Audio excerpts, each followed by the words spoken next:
It's never a dull moment when it comes to West Ham and transfers, or in this case, this summer, the lack of transfers.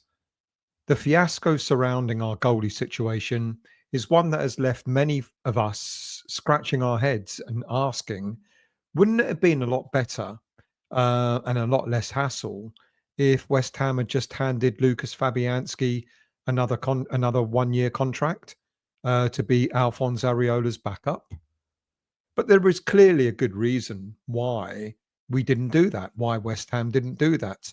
And that's probably because Graham Potter and Carl McCauley must have truly believed that the funds would be made available to go out and buy a young a young keeper who would not only challenge Areola for a place in the starting lineup in the coming season, but also someone who could be our number one keeper for the next 4, 5, 6 years or more. Now, before I carry on, if you're new to this channel or if you've watched me before but yet to become a subscriber, then please do subscribe to this channel. It costs nothing to subscribe. All the content is free. But if you are a subscriber and you're thinking about maybe leaving the channel, then before you do, please tell me why you would leave. You know, what the reasons are. Is it because of the presentation? Is it because you don't like the content? Anything that will tell me and give me a hand in understanding how I can improve the channel will be really, really useful. But I'm not encouraging you to unsubscribe. I'm encouraging you to subscribe. Anyway, I think when I look back and think about the announcements that were made before the season had ended, that Fabianski, Creswell, Soufal, Ings, etc., were all leaving, and that Potter must have thought, as I said, there would be the funds to replace them all. But it hasn't turned out that way. And I think Potter, and possibly Sullivan for that matter, are still somewhat surprised that the only player that we've managed to sell so far is Mohamed Kudus.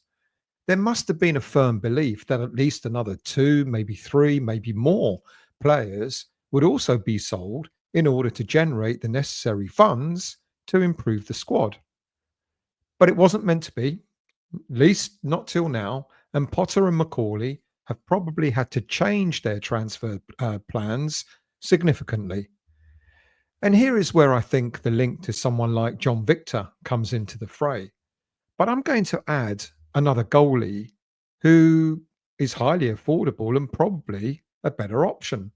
Now, as you all know, Manchester City recently confirmed the signing or the re-signing of James Trafford back from Burnley for a fee of about £27 million. Now, this means that currently, with Trafford's arrival, Manchester City have got 4 experienced keepers on their hands. Trafford, Edison, the recent signing from Chelsea of Marcus Bettinelli, and of course, 32-year-old Stefan Ortega.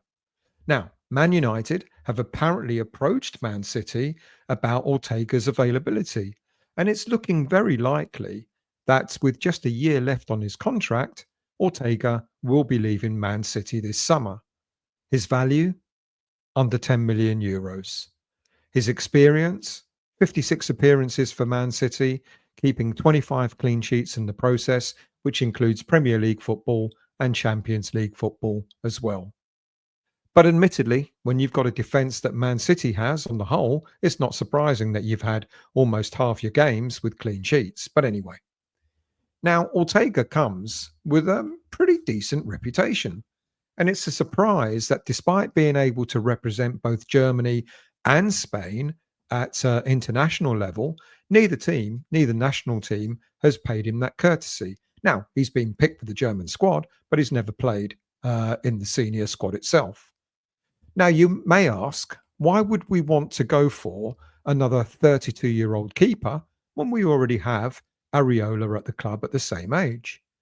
Well, if you can't get an up-and-coming keeper because you can't afford one, then the next best thing is to get a very, very good keeper who, for most Premier League teams, would have been their number one choice. Now, apparently, Burnley and a number of other clubs are interested I mentioned already Man United as well. But if Burnley are interested, then I'm surprised that they didn't try to negotiate some sort of deal for Ortega to go to Burnley whilst Trafford was signing back for Man City. Ortega is Premier League ready. He's been a superb stand in for Edison when needed and will give Graham Potter that level of goalkeeping assurance at the back that we're currently lacking. And guess what? One of his goalkeeping attributes is a sweeper keeper, which is exactly what Potter's looking for. Now, why am I talking about Stefan Ortega when all eyes are on John Victor, the Brazilian goalie currently playing for Botafogo? And apparently, it's been confirmed by Fabrizio Romano that we're in advanced stages to sign the Brazilian keeper. Well, when the senior source was asked whether Romano was correct in highlighting Victor as the main goalkeeping target, his response was this: we're looking at a number of alternatives to the goalie situation. He, Victor, is amongst them. That's not a definitive, yes, he's our main target. And the fact that Victor is one of a number of alternative goalie targets, it makes me believe that Ortega may also be a valid target as well. And I have a feeling that if we make an approach, or if we've already made an approach, then he might be happy to come to West Ham because he'll undoubtedly become our number one keeper. It's not a case of having to battle with the greatest of respect to Areola. Ortega is Premier League ready. And even at the age of 32, he could still be our keeper for the next 2, 3 years, maybe a bit longer. Now, let's look further at his attributes if we don't already know them. Ortega is shown really good reflexes and positioning, especially when deputizing for Edison. His save percentage rate is something like 40%. He's confident coming off his line, reads the aerial balls well. He ranks highly in defensive actions outside the penalty area, indicating strong anticipation and mobility. He's comfortable with the ball at his feet, completing short passes and launching accurate long balls. His pass completion range for long balls is nearly 50%, 45%. He's adept at initiating attacks from the back, often finding teammates in advanced positions. He's calm under pressure, rarely panics, even when pressed by opponents. And despite being a second choice keeper at City, he's won 2 Premier League titles and a Champions League title as well, bringing valuable pedigree and experience. And at 32, he offers maturity and could be a stabilizing presence in a team that is really lacking it at this moment in time. For under 10 million euros with Premier League experience, Ortega for me is greater value than paying 10 million euros for John Victor, who, all right, is younger, 29 years of age, but his only experience, apart from a short spell in Spain, is the Brazilian league. Now, I'm pretty certain Potter and Macaulay wanted either Hermansen or Suzuki as their number one goalkeeping target this summer. But instead, they're having to scour the market for a goalie valued at a third of the price of those two keepers. I'm kind of losing count on the number of keepers we've been linked to. Cayman Kelleher, who's now signed for Brentford from Liverpool. Robin Roths, who's signed for Sunderland. Piers Charles, who may be leaving Sheffield Wednesday. Sheffield United's keeper, Michael Cooper. Plus, of course, the ongoing will we, won't we sign either Hermansen or Suzuki from Leicester and Parma, respectively. Now, for Hermansen, all the signs are there. Leicester recently signed veteran keeper Asmir Begovic. Leicester need an injection of money to invest in new players. We have signed a goalkeeping coach who has worked with Hermansen when both at Bromby. And up until this weekend, Hermansen was not part of pre-season training or games, as he was still recovering from an injury. But on Sunday, I think it was Sunday, he played the full 90 minutes in a pre-season friendly against Italian side Fiorentina, and the 25-year-old keeper kept a clean sheet.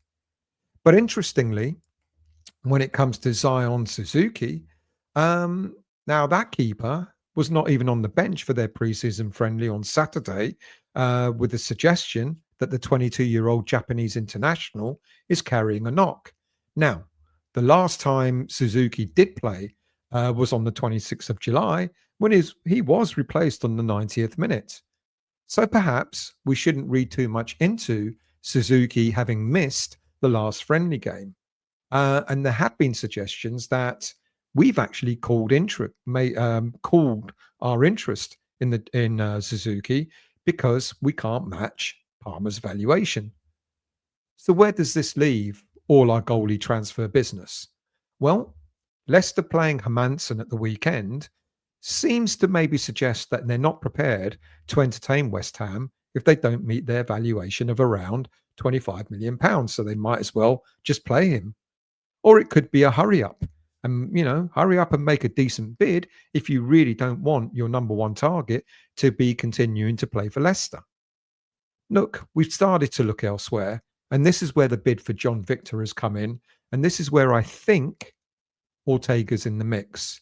Now, Romano, he seems to be doubling down on Victor, and I'm sure, like I said, I will never dispute someone like him, and I'm sure we are negotiating. But the fact that we've been told he's only one of several goalies that we're interested in leaves me asking the question, what else is to come? Because I just wonder um, whether the Hermansen deal might still be on, whether the Suzuki deal might still be on, or whether we'll be looking at someone like Ortega coming in at the latter stages. I could be barking up the wrong tree, but would anyone really be unhappy if we get another 30-year-old player, an over 30 player coming in, especially if it's someone like Ortega? I'm not sure that we will. Thank you for watching. Thank you for listening. Do leave your comments. Do become a subscriber. Do tell me if you plan to unsubscribe, why you're doing it, before you do it. And hit the like button, and I'll see you all again soon.